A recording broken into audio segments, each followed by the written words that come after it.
Gloria y honra a Cristo Jesús. Qué hermoso es estar en la presencia de Dios. De verdad que somos una iglesia privilegiada, bendecida, con adoradores como los que tenemos. Un aplauso al Señor ahora por nuestros adoradores que se dedican a buscar la presencia de Dios.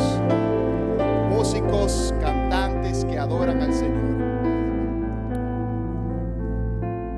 Le damos la bienvenida otra vez a todos los que nos visitan. Se dio la bienvenida, pero si alguno llegó después, es bienvenido a la casa de Dios.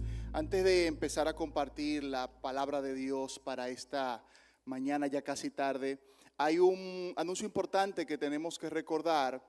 ¿Quién recuerda que durante los últimos 3 años hemos hecho unos viajes turísticos a favor de levantar fondos para el Ministerio Juvenil? ¿Recuerda? ¿Quién ha ido? El año pasado, el 2022 y 2021. Bueno, pues este año tenemos también próximamente un viaje para levantar fondos. Tenemos varias actividades con los jóvenes y tenemos este sábado 29 de junio, eso es en 2 semanas, vamos a Samaná. Vamos a ir específicamente a Playa Las Galeras y al Rincón de las Galeras, Caño Frío, los que lo conocen. Será un viaje incluye todo el transporte, la alimentación, y vamos a salir desde temprano, se dará la información. El costo lo tenemos ahí en pantalla, 2.600 pesos adultos, 2.300 pesos niños de 4 a 12 años. Tenemos fuera, aquí a la salida del templo, a mano derecha, hay unos jóvenes ahí en una mesa donde usted puede inscribirse, puede pagar y también puede escanear ese código ahí que tenemos para inscripción. Una información también que queremos de parte de la Escuela de Biblia y Teología es que el lunes 1 de julio inicia una nueva asignatura que es llamada Administración de la Iglesia Cristiana y está enfocada en todo eso, todo lo que es la preparación de líderes, de servidores en los ministerios. La Escuela de Biblia y Teología está dirigida a personas ya bautizadas, que tienen ciertos requisitos, pero es una materia en este caso sin prerequisito. Es decir, si usted quiere aprender, si usted es parte de un ministerio, de alguna directiva y quiere aprender más teológica y administrativamente sobre este tema, puede inscribirse. La hermana Lucrecia, si está por ahí, nos levanta la mano, se puede acercar a ella y le dará los detalles. ¿Qué tal si oramos, hermanos, para recibir la palabra de Dios? Amén. Ahí en su lugar clamemos al Señor. Señor Jesús, gracias. Gracias, Espíritu Santo, porque tú nos hablas, porque tú nos bendices, porque tú nos permites adorarte. Gracias, Jesús, porque en esta mañana vamos a exaltarte, te estamos exaltando y ahora queremos recibir tu palabra. Yo te pido, Espíritu Santo, que tú me ayudes a compartir todo lo que has puesto en mi corazón para bendecir tu iglesia y que tú prepares nuestro entendimiento, que podamos recibir, asimilar, Señor. Si hay algo que tiene que ser confrontado en esta mañana, hazlo. Si aquí vino alguien con una situación específica que necesita una respuesta tuya, que tu palabra, Señor, hoy responda a cada uno. En el dulce nombre de Jesús, amén y amén. Hemos estado compartiendo desde hace unos encuentros ya un tema muy específico sobre el reino de Dios. Y en esta ocasión estaremos mirando la tercera parte de los principios bíblicos del reino de Dios. Diga conmigo, principios bíblicos del reino de Dios. Y esto es importante porque, como dijera el hermano Melvin al principio, lo que Jesús dijo es especialmente importante. Cuando uno estudia la teología, estudia la Biblia, está lo que dice el Antiguo Testamento y lo que dice el Nuevo. Pero dentro del Nuevo Testamento, las palabras de Jesús son autoritarias, es decir, están por encima de cualquier otra cosa. Amén. Entonces, en los evangelios se habla constantemente de esto, del reino de Dios, reino de los cielos. A veces no prestamos toda la atención, pero en esta ocasión queremos profundizar un poco más. En el primer encuentro que estuvimos mirando, que tuvimos de este tema, vimos que desde el Antiguo Testamento ya había una expectativa de esa futura venimiento del reino. Y también miramos o definimos que el reino de los cielos es el dominio de Dios en la vida del cristiano y que tiene una dimensión doble, un aspecto temporal, que es en este mundo, y una dimensión eterna que es estar en la presencia de Dios. Otra cosa que miramos es que el reino de Dios se manifiesta a través de sanidades y milagros, de echar fuera demonios y también al testificar con poder de Cristo. Eso fue lo primero que vimos. En el segundo encuentro que tuvimos sobre este tema, estuvimos compartiendo cómo podemos ser parte del reino de Dios. En esa ocasión decíamos que primero debemos nacer de nuevo. Y segundo, debemos ser guiados por el Espíritu Santo, y eso tiene una serie de implicaciones y resultados que se dan cuando nacemos de nuevo y somos guiados por el Espíritu. Pero ahora, en esta ocasión, vamos a responder a la pregunta, vamos a mirar en la Escritura cómo, o mejor dicho, de quién es el reino de Dios. Vamos a ver qué nos dice Jesús sobre esto, de quién es el reino de Dios. Otra manera es, ¿cuáles son las características de esas personas que están en el reino de Dios? ¿Cómo son? ¿Cómo es su estilo de vida? ¿Qué es lo que hacen? Y lo primero que miramos en la Escritura es que el reino de Dios es de los pobres en espíritu. Diga conmigo, pobres en espíritu. Mateo capítulo 5, versículo 3 dice: bienaventurados los pobres en espíritu, porque de ellos es el reino de los cielos. Algunas personas leen este pasaje y piensan que se trata de pobres económicamente, de personas que no tienen dinero, o que el reino de Dios es de los pobres. Pero la Biblia dice algo diferente, dice pobres en... Bueno, pues esa palabra pobres que está usando Jesús ahí se refiere a alguien extremadamente inferior. Y es muy interesante porque en el Nuevo Testamento hay dos palabras que se usan desde el griego para traducir pobre. Una es alguien que tiene poco dinero y que tiene que trabajar para subsistir, pero otra es un mendigo, alguien que se arrastra, alguien que no tiene absolutamente nada. Y de esa palabra es la que está usando Jesús ahí, específicamente esa palabra que expresa una pobreza extrema, pero no de economía, no de dinero, no de bienes materiales. ¿Qué significa entonces ser pobres en espíritu? No es falta de esos bienes, sino ser humilde, ser manso, renunciar a la venganza, a mis decisiones, a mi voluntad, para que se haga la voluntad de Dios.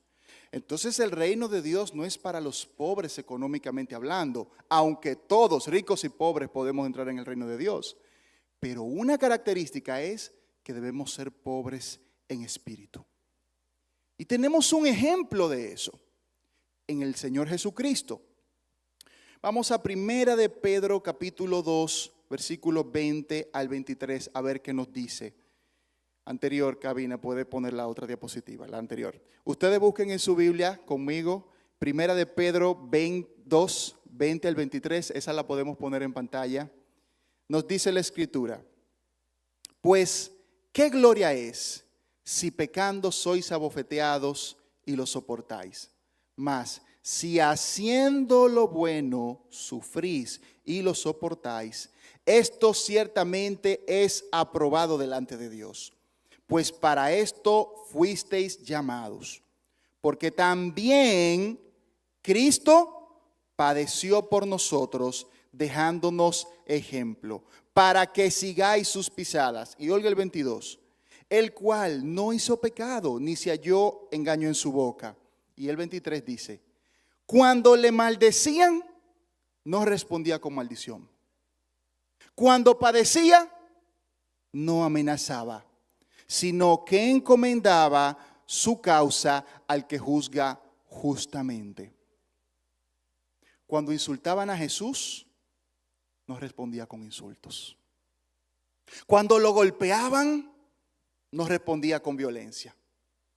Cuando lo amenazaban, no respondía para atrás con una amenaza. ¿Y nosotros?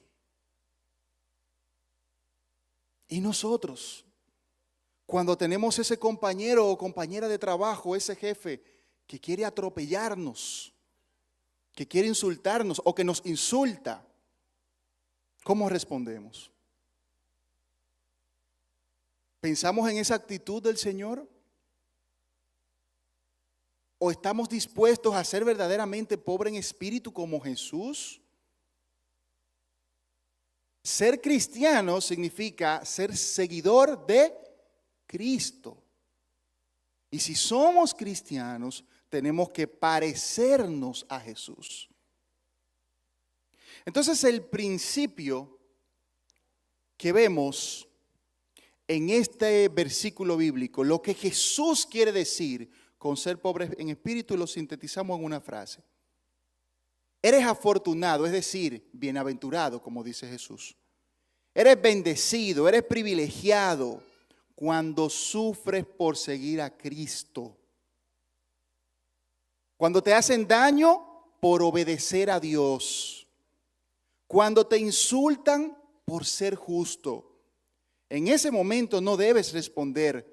En ese momento debes responder con humildad, dejando que Dios se encargue. Hermano, yo no sé usted, yo no sé para usted, pero para mí eso es difícil. O mejor dicho, cuesta mucho esfuerzo comprender esta verdad. Que por seguir a Cristo está bien si tenemos que sufrir. Que si tenemos que ser insultados por predicar el evangelio y alguien que no esté de acuerdo con el evangelio de Jesús nos insulta, eso es lo que nos toca. Pero dijo Jesús, no lo digo yo, no lo dice un teólogo, un pastor en general, lo dijo Jesús. Somos bienaventurados. Somos bienaventurados, eso significa dichoso, extremadamente bendecido. Porque aunque en este mundo tengamos aflicciones, Jesús venció este mundo. Y es por eso, hermanos, que ser pobres en espíritu significa tener que estar dispuesto a padecer. ¿Podemos dar un aplauso al Señor Jesús?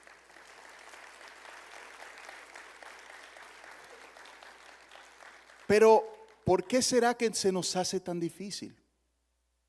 ¿Por qué será que no es nada agradable uno pensar ni siquiera en esto? Y solamente cuando nos enfrentamos a la situación, que ahí sabemos realmente si somos pobres en espíritu. Pienso que son dos cosas que no nos dejan ser pobres en espíritu. Primero, nuestra naturaleza caída, el efecto del pecado en nosotros, que está ahí el viejo hombre todavía con sus vicios. Y también este mundo caído en que vivimos. Esta sociedad. Tenemos mucho tiempo de exposición al mundo. Y se nos ha inculcado que si te hablan duro, tú tienes que hablar duro también. Que si te están vulnerando, tú tienes que responder con mayor intensidad. Y escuchamos por un lado lo que dice el mundo y por otro lo que dice la Biblia. Entonces se va haciendo una forma de pensar, una conducta en nosotros que responde no a lo que dijo Jesús, sino a lo que dice el mundo. Entonces, hermanos, seamos conscientes, seamos realistas y evaluémonos. ¿Estoy accionando, estoy respondiendo como dice el mundo o como dice Jesús? Es algo que nos toca analizarnos, ¿verdad? Ahora, vamos a preguntarnos, ¿cómo ser pobres en espíritus? En espíritu. Y fíjese que cuando usted ve en la Biblia, la palabra espíritu con E minúscula se refiere a ¿qué? A mi espíritu, al espíritu humano. Cuando usted la vea con E mayúscula se refiere al Espíritu Santo. También espíritu con E minúscula puede ser un espíritu celestial o un espíritu inmundo también. Ojo con eso. Pero ahí habla de mi espíritu. Hay dos formas en que podemos ser pobres en espíritu. Número uno, imitando a Jesús. Mateo capítulo 11, versículo 28 al 30 dice: Venid a mí todos los que estáis trabajados y cargados, y yo os haré descansar. Llevad mi yugo sobre vosotros y aprended de mí, que soy manso y humilde de corazón, y hallaréis descanso para vuestras almas, porque mi yugo es fácil y ligera mi carga. Aprended de mí que soy altivo y defiendo mi punto. Aprended de mí que no pierdo ninguna discusión y que no me importa que me saquen de su círculo porque yo soy así. Yo no me imagino, no leo eso en la Biblia en ninguna parte. Aprended de mí que soy manso y humilde de corazón. Hermanos, ese debe ser nuestro ejemplo. Hacia ahí debemos aspirar. Y si tal vez aún no estás en ese nivel, aquí entra la segunda forma de cómo podemos ser pobres en espíritu, y es permitiendo que el Espíritu Santo nos cambie. Diga conmigo, permitiendo que el Espíritu Santo me cambie. Segunda de Corintios 3:18. Por tanto, nosotros todos, mirando a cara descubierta, como en un espejo la gloria del Señor, somos transformados de gloria en gloria en la misma imagen, como por el Espíritu del Señor. El Señor sabe que tú y yo todavía no somos completamente pobres en espíritu. El Señor sabe que tenemos esas luchas. Es por eso que el Espíritu Santo está a tu lado, está a mi lado, está en nuestro interior para producir en nosotros el fruto del Espíritu, valga la redundancia. Que el fruto del Espíritu es, vamos a repetirlo, de 3 en 3, amor, gozo, paz, paciencia, benignidad, bondad, fe, mansedumbre, templanza. Hemos aprendido, Pastor Félix, no lo sabemos. Entonces, no somos todavía completamente pobres en espíritu. Algunos estamos en un nivel, otros en otro, pero el Espíritu de Dios sí nos ayuda a llegar allá. Y quiero comentarles una anécdota de algo que me pasó, cómo yo viví esto en mi vida.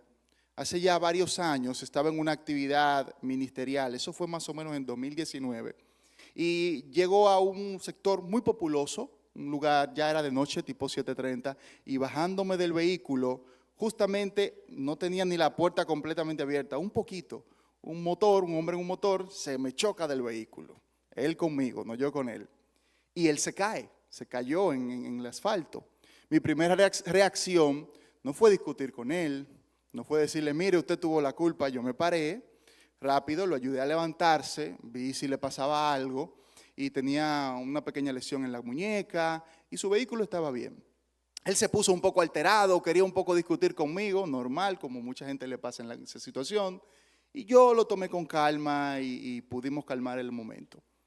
Resolvimos con el seguro, todo muy bien, y después él era descarriado, me doy cuenta que él es descarriado, empezamos a hablar, viví una vida muy desordenada y empecé a predicarle. Él vino aquí inclusive una vez a la iglesia, nos visitó una vez después de eso y tomó mi número, intercambiamos, una vez me pidió oración y resulta que 6 meses después de eso, una noche yo recibo una llamada, resulta que el caballero estaba preso, estaba en la cárcel, tuvo una situación. Y él me dice, yo lo estoy llamando porque, como yo le había dicho, yo soy descarriado, pero yo quiero reconciliarme. Y usted es un hombre que yo sé que teme al Señor. Y me pidió eso, que orara con él se reconcilió con el Señor. Estando preso, me llamó. Yo no sé cómo los presos le permiten celulares, pero él me llamó. Y yo me quedé pensando, a mí eso me impactó mucho. Yo me quedé pensando, ¿y si yo hubiera actuado de otra manera? Y si yo me pongo a discutirle con ese hombre, mire, usted tiene que pagarme ahora y usted fue que lo hizo mal y me pongo en oposición a él. Ese hombre me hubiera buscado a mí para ayudarle a buscar al Señor en un momento como el que estaba. Iba a decir, ¿qué pastor es ese? Ese de qué pastor, ese no es nada. Hermanos, ¿y nosotros? Usted no sabe por qué situación Dios permite momentos difíciles en su vida. Y cosas como esa me han pasado como 5 veces. Y ya yo he descubierto que cuando me pasa un problema, un accidente, algo difícil, lo primero que yo hago, Señor, ¿qué tú quieres con esta situación? Algo tú quieres. Y a mí eso me funciona. Hermano, ¿será que Dios te ha permitido pasar por momentos difíciles que a ti no te gustan, accidentes o lo que fuere, para que tú le testifiques a esa persona de Cristo? Pero en vez de testificarle, no eres, lo que pasa surge que no eres pobre en espíritu, sino altivo, orgulloso, violento, lo contrario a lo que dice la Biblia. Si eso te ha pasado, el Señor te está haciendo un llamado a la atención, que tú le perteneces a Él. Y pase lo que pase en tu vida, sea agradable o no agradable, tenemos que ser pobres en espíritu. Que el Señor nos ayude a esto, hermanos, ¿verdad? Amén. Entonces la primera forma o la primera respuesta que vimos a de quién es el reino de Dios es de los pobres en. La segunda es de los que son como niños. Y en la introducción de este servicio leímos Marcos 10, 13 al 16, lo volvemos a leer. Y le presentaban niños para que los tocase, y los discípulos reprendían a los que los presentaban.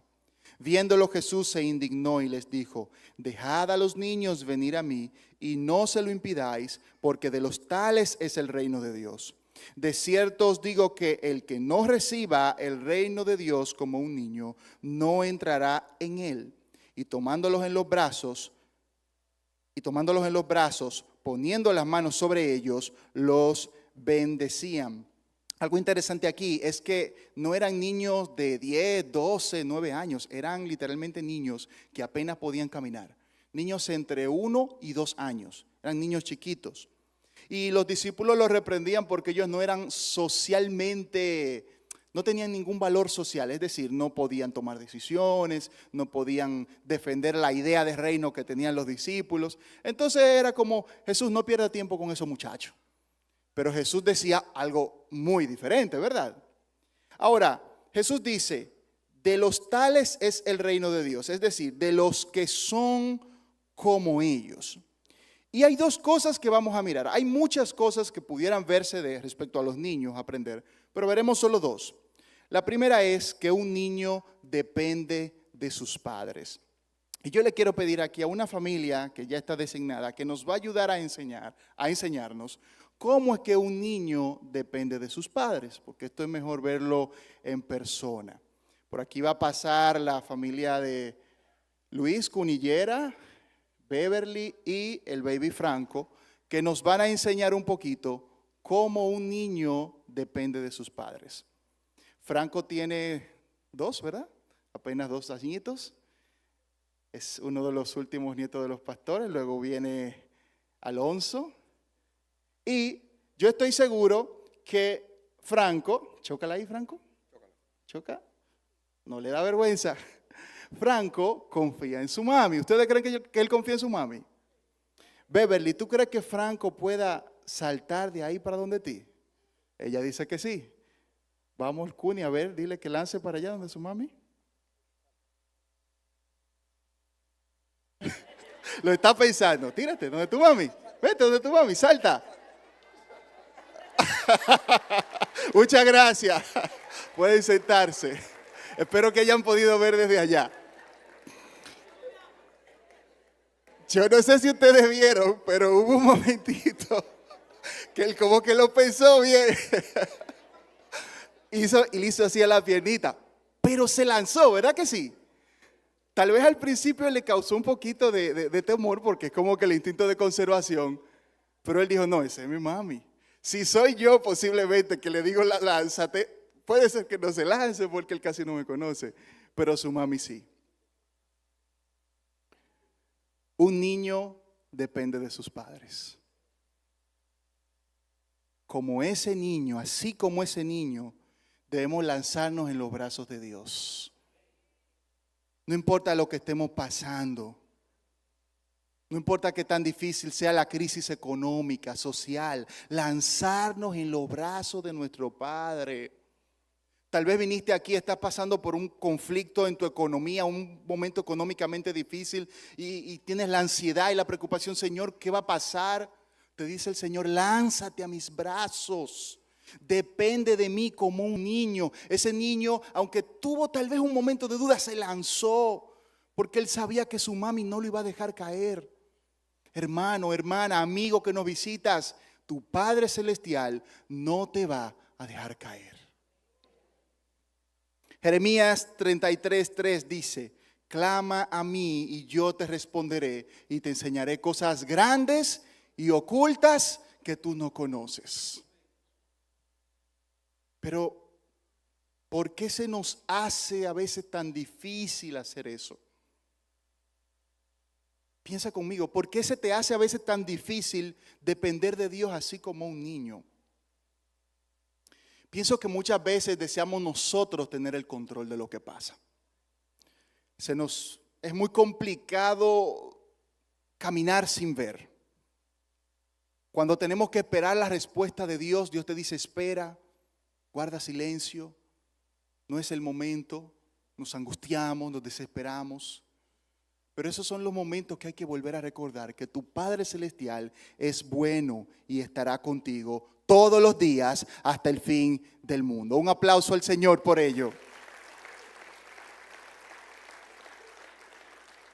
Entonces vimos, lo primero que caracteriza a un niño es que depende de sus padres. Lo segundo que miraremos es que perdona fácilmente. Los niños no guardan rencor. Le damos un castigo a un niño tal vez por algo que hizo mal y el niño, aunque se sienta mal, llora en un momento, luego se olvida de eso. Los niños perdonan fácilmente porque su tiempo de exposición, como decíamos ahorita, a este mundo, a esta cultura es menos. No ha aprendido esas mañas, esas malas mañas, como solemos decir, esa cultura caída. Entonces ahí tenemos nosotros que aprender de ellos. Hay que perdonar, hermanos. Esto no se trata de lo que yo siento solamente, es de lo que Jesús espera de ti y de mí. El mundo no gira alrededor de mí, ni de ti tampoco. El mundo gira alrededor de la presencia de Dios, de su palabra, de su voluntad. Entonces a veces nos ofendemos tan fácilmente. Y porque el hermano me miró, no me miró, me pasó por el lado, no me pasó por el lado, ya nos sentimos mal. No, hermanos. El Señor nos llama a ser como esos niños, capaces de perdonar. Mateo 6:12, Jesús dijo en el Padre Nuestro: y perdónanos nuestras deudas, como también nosotros perdonamos a los que nos ofenden. Debemos perdonar como un niño porque Dios nos perdonó a nosotros primero. Tú debes perdonar a tus hermanos, a quien sea, porque Dios a ti te perdonó primero.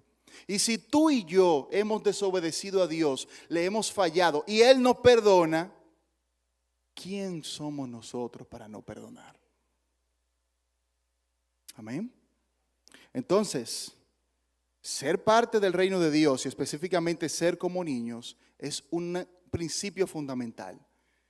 Vimos dos cosas aquí. Debemos depender de Dios, depender de nuestros padres, como los niños, y perdonar también como los niños. Pero hay una última cosa que vemos en el versículo 15 de la misma cita que leímos, y es que Jesús dice: de cierto os digo que el que no reciba el reino de Dios como un niño no entrará en él. Y literalmente Jesús usa una palabra que significa entrar pero con interés. Es como que tú vas a entrar y te vas a dedicar a entrar. No es que llegaste, la puerta estaba abierta y entraste. No, es que te preocupas, te esfuerzas por entrar en el reino de Dios. Y Jesús usa algo muy interesante que en griego se llama doble negación. Jesús dice en el original 2 veces la palabra no. Es como que dice no, no. Eso se traduciría como de ninguna manera o no hay forma de que suceda. Lo que Jesús quiere transmitirnos en ese versículo 15, la próxima cabina, es esta frase, lo sintetizo así: para entrar en el reino de Dios debes interesarte en ser como un niño. Debes vencer los obstáculos que se te ponen en el medio. Debes soportar y pagar el precio de obedecerme. Si no haces esto, no entrarás. La obediencia tiene un precio, hermano. El precio es que tengo que morir a mí. A veces tenemos que mordernos la lengua o ponernos un zipper, no sé. Pero tiene un costo, porque hay que morir al viejo hombre, hay que morir a la carne para que dejar que el Espíritu nos haga ser verdaderamente parte de ese reino de Dios. No de mi reino, sino del reino de Dios. Entonces hasta aquí hemos visto dos cosas. ¿De quién es el reino de Dios? De los pobres en espíritu y segundo, de los que son como niños. Miraremos una tercera respuesta o un tercer tipo, y es de que también el reino de Dios es de quienes tienen fe en el poder de Jesucristo. Y vamos a ver una narración ahora del pasaje de Mateo capítulo 8, versículos 5 al 13. Vamos a ver el texto bíblico en video. En este momento Cabina nos lo va a mostrar.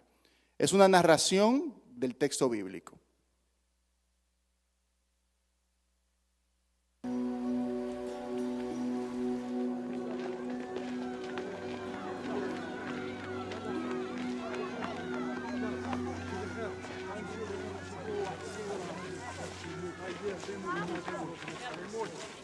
Al entrar Jesús en Capernaum, se le acercó un centurión pidiendo ayuda.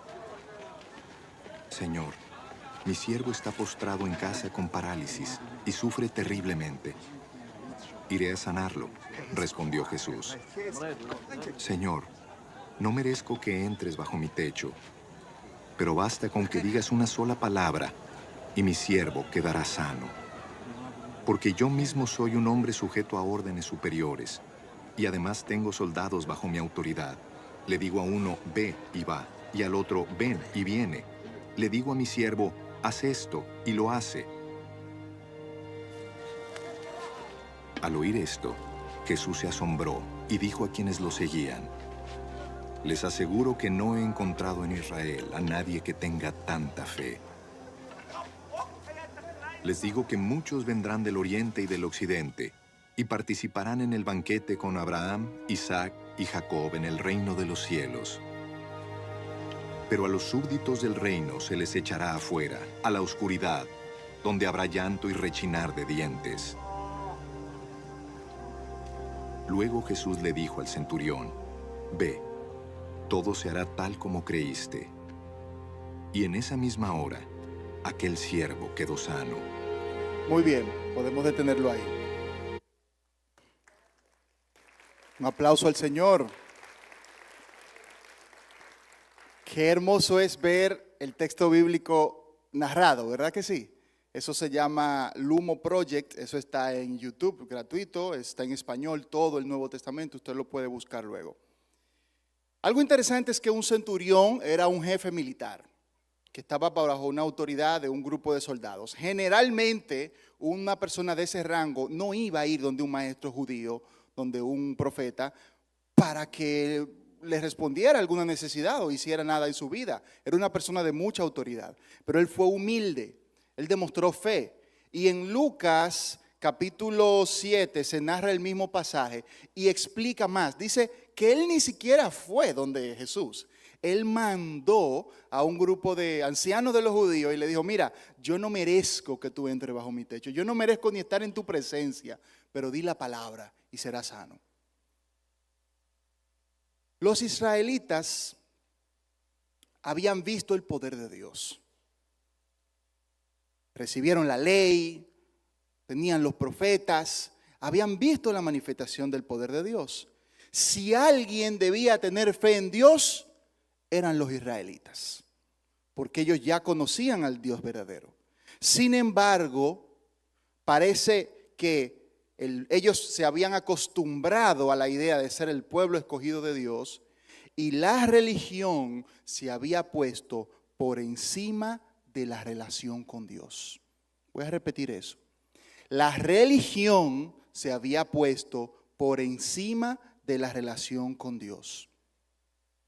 La verdad central es que Dios no hace milagros en nuestras vidas por el tiempo que tengamos en la iglesia, por el cargo que ocupemos, por el título que tengamos. Debemos tener una fe sincera en Jesucristo. Depender de Él completamente para ver sus milagros en mi familia, en mi economía, en mi salud, en mi hogar, en todo. Esto no se trata de cuántos años tengo en el Señor. Se trata de seguir dependiendo del Señor a pesar de todo el tiempo que tenemos en Él. De mantener esa vida de constante búsqueda del Señor. Y es muy interesante que cuando usted busca eso de que Jesús se maravilló, en el Nuevo Testamento usted va a encontrar 2 veces, 2 momentos en que dice que Jesús se maravilló. No hay más causas. Una es por la fe de las personas, como este caso, la del centurión, la mucha fe, y otra es por la poca fe. Hubo una ocasión en que Jesús estuvo en un lugar y dice que se maravilló de la poca fe, o sea, le sorprendió la gran incredulidad de ellos y no hizo allí mucho milagro por eso.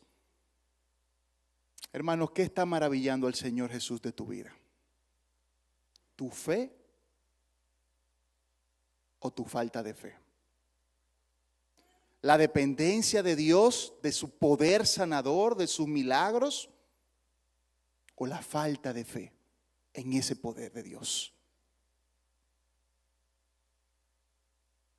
En el versículo 12 también surge algo que nos hace preguntarnos, porque Jesús dice que serán echados a las tinieblas de afuera. Dice, los hijos del reino serán echados a las tinieblas de afuera, allí será el lloro y crujir de dientes. Llama la atención que los hijos del reino, habla del pueblo de Dios, del pueblo de Israel, y en este caso del pueblo de Cristo, sea echado a las tinieblas de afuera. Pero hay que conectarlo con lo que Jesús dijo. Y el punto aquí es, hermanos, que Jesús está hablando de un grupo de creyentes, de cristianos, de gente que estaba en la iglesia, que conocía a Dios, que venía a los cultos, que estaba en un ministerio, pero que en algún punto de su vida descuidó su fe. Como consecuencia, su vida cristiana se volvió una simple rutina semanal. Voy al trabajo, voy a la iglesia, voy a los estudios, hago lo que tenga que hacer. Pero su fe se fue descuidando, fue menguando, al punto de que su relación con Dios se fue deteriorando. Lo que Jesús está diciendo es que cuando Cristo venga, cuando esté juzgando a todo el mundo y a las naciones, a los creyentes y a todos, esos no van a estar en la presencia de Dios. Lamentablemente van a ser echados a las tinieblas de afuera, que es el infierno. Es una forma de decir eso. Otra vez, hermanos, no importa cuántos años tengamos en este camino, cada día debemos alimentar y crecer en la fe en Cristo Jesús. Esto no es una carrera de 100 metros, esto es un maratón permanente, que mientras más pasa el tiempo, más debemos buscar y buscar la presencia de Dios. ¿Podemos decir amén? Amén. Hemos visto entonces 3 cosas respecto a de quiénes es el reino de Dios. La primera, ¿cuál fue? De los pobres en espíritu. La segunda, de los que son como niños. Y la tercera, que vimos ahora, de quienes tienen fe en el poder de Jesucristo. La última respuesta que vamos a mirar, y ya finalizando, es la siguiente. El reino de los cielos también es de los que son perseguidos por seguir a Jesucristo. Mateo 5, 10 al 12 nos dice: bienaventurados los que padecen persecución por causa de la justicia, porque de ellos es el reino de los cielos. Bienaventurados sois cuando por mi causa os vituperen y os persigan y digan toda clase de mal contra vosotros, mintiendo. Gozaos y alegraos, porque vuestro galardón es grande en los cielos, porque así persiguieron a los profetas que fueron antes de ellos. Hay una realidad en el mundo, y es que más de 365 millones de cristianos a nivel mundial sufren altos niveles de persecución y discriminación con respecto a su fe. Yo no sé si usted sabía esto, hermano, pero más de 365 millones de personas, de cristianos, padecen persecución. Esto según los datos de una puertas abiertas, open doors. Ellos se dedican a eso, a medir esto y a ayudar a la iglesia. Para nosotros en nuestro contexto tal vez es extraño para nosotros. No estamos acostumbrados a ver cristianos perseguidos por su fe. Este es un país principalmente que cree en Dios. El que no es evangélico aquí es católico o por lo menos cree en Dios. Y a veces es difícil. Pero en este tiempo se está levantando una nueva forma de persecución contra la fe cristiana. Y quiero que entendamos esto porque esto ya está afectándonos y en los próximos años será aún más fuerte. Y es lo que se llama discurso de odio. Próxima imagen.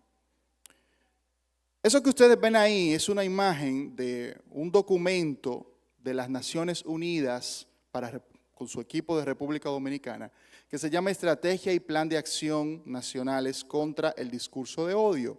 Es un programa que ellos crean para instruir a los países o darle pautas a las naciones cómo censurar, cómo manejar los conceptos de discurso de odio. Ahora, ¿qué es un discurso de odio? Próxima diapositiva. Ellos mismos, las Naciones Unidas, lo definen como lo siguiente, textualmente. Cualquier forma de comunicación de palabra por escrito o a través del comportamiento que sea un ataque o utilice lenguaje peyorativo o discriminación en relación con una persona o un grupo sobre la base de quiénes son, en otras palabras, en razón de su religión, origen étnico, nacionalidad, raza, color, ascendencia, género, orientación sexual u otro factor de identidad. Esa definición a algunos le parecerá muy bien, pero eso tiene un pero muy interesante. Para el buen entendedor, dice un dicho, pocas palabras bastan. Y el discurso de odio, uno diría, wow, defender a las personas respecto a su religión, que no se insulte la religión.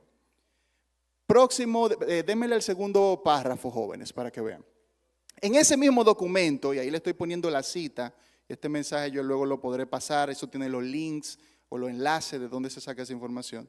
Ellos a estos grupos, es decir, los grupos a los cuales hay un discurso de odio, grupos de población, está atravesando además por la arraigada creencia religiosa del cristianismo como una religión verdadera y la exclusión de cualquier práctica distinta, específicamente de la comunidad LGBT, gay, lesbiana, bisexual, etc. Es decir, las Naciones Unidas está diciendo aquí que especialmente los cristianos tenemos un discurso de odio hacia esa comunidad. Y no solo eso, sino que nosotros los cristianos nos ufanamos o afirmamos que nuestra religión es la única religión verdadera y toda otra religión no es verdadera. Y por eso la ONU dice, esto hay que limitarlo. ¿Cómo puede ser que los cristianos crean que ellos son la única religión?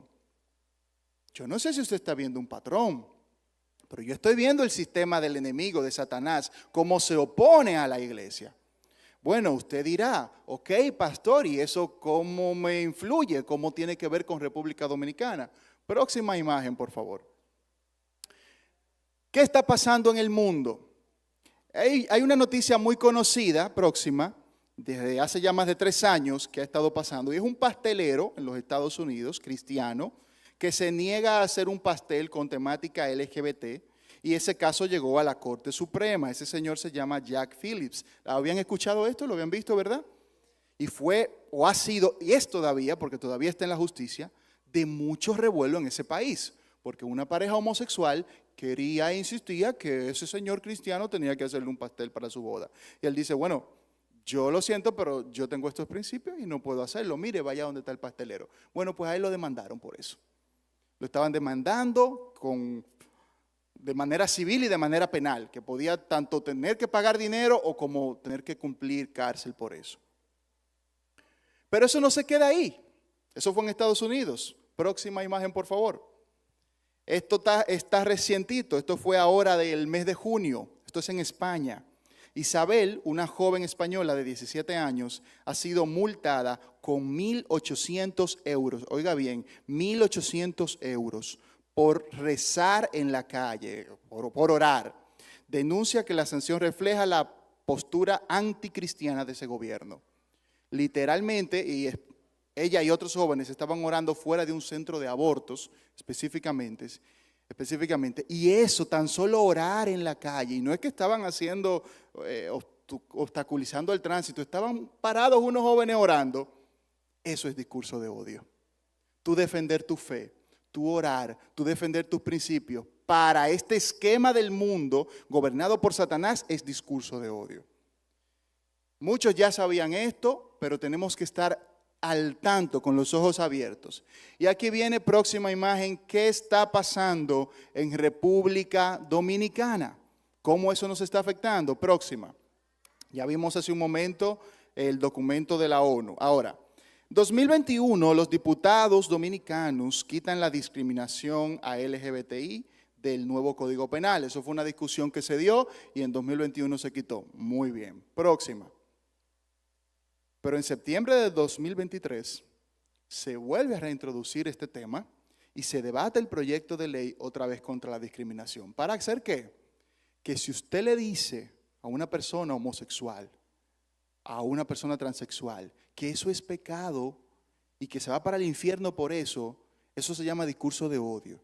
Y usted y yo vamos a ir presos por eso. O tenemos que pagar dinero. En muchas naciones ya eso está establecido, ya lo vimos. Y aquí, de una u otra manera, las instituciones que quieren establecer eso lo están intentando. El punto es, la pregunta, ¿llegará a pasar esto aquí? Honestamente, hermano, yo creo que sí. Yo creo que eso va a pasar. Y es cuestión de tiempo. Muchas naciones decían eso mismo. Bueno, aquí eso no está, pero ya está instituido también. Ahora, ¿por qué yo pienso que eso sí va a pasar? Y no solo eso, otras peores inclusive. Mateo 24:9. Entonces os entregarán a tribulación y os matarán y seréis aborrecidos de todas las gentes por causa de mi nombre. Lo que está pasando, hermanos, es lo que se supone que debe pasar. ¿Usted sabe por qué? Porque Cristo viene. Cristo viene. Y esa persecución, ese nivel de persecución ideológica, filosófica, por así decirlo, contra la iglesia, es una de las señales, hermano, de que nos vamos de este mundo. De que no nos queda mucho aquí. Yo no sé cuántos años, cuánto tiempo, pero de que nos vamos con Cristo, nos vamos. Entonces tenemos que estar con los ojos abiertos porque la sociedad está caminando hacia el reloj profético de la venida de Cristo. Y a veces vemos lo que está pasando en el mundo, los conflictos en Medio Oriente, los conflictos ideológicos y decimos, Dios mío, líbranos. Hermano, entienda, no pida que Dios lo salve de la inundación, del diluvio. Prepare su arca, prepare su barco para que cuando venga el diluvio no se lo lleve a usted y a su familia. Eso es lo que hay que hacer. No podemos pararnos y decir, no, la sociedad no va a cambiar. Sí va a cambiar. No queremos que pase, por supuesto que no. ¿Qué nos toca? Prepararnos, buscar al Señor, predicar el Evangelio, para que antes de que venga esa represión y esa persecución, la mayor cantidad de gente sea salvo. Y por supuesto que tenemos que decir, no estamos de acuerdo, no estamos a favor de eso, estamos en contra porque la Biblia lo dice, pero que no nos sorprenda lo que está pasando. A mí no me quita el sueño ni lo que pasa en Israel, ni lo que pasa en el mundo, ni que la guerra de Ucrania, ni que estos conflictos. Porque la Biblia me lo dice, hermanos. ¿Qué Biblia usted lee? ¿Qué Biblia estamos leyendo? O mejor dicho, estamos entendiendo que esto es parte de. Pero quiero terminar con esperanza. Mateo 5, 10 al 12 es otra vez, nos dice Jesús. Bienaventurados los que padecen persecución por causa de la justicia, porque de ellos es el reino de los cielos. Bienaventurados sois cuando por mi causa os vituperen y os persigan y digan toda clase de mal con vosotros mintiendo. Gozaos y alegraos, gozaos y alegraos, porque vuestro galardón es grande en los cielos, porque así persiguieron a los profetas que fueron antes de vosotros. Quiero pedirle a los músicos que vayan subiendo, vamos a casi a concluir esta parte y vamos a ministrar y a orar. Pero hermanos, gozaos y alegraos porque nuestro premio está en el cielo, no está aquí. Este mundo se va a acabar en un punto y nos espera una patria celestial. Entonces, ¿de quién es el reino de Dios? Si pueden ponerse sobre sus pies. Vamos a volver a reflexionar. ¿De quién es el reino de Dios? Vimos 4 cosas. Próxima diapositiva al final.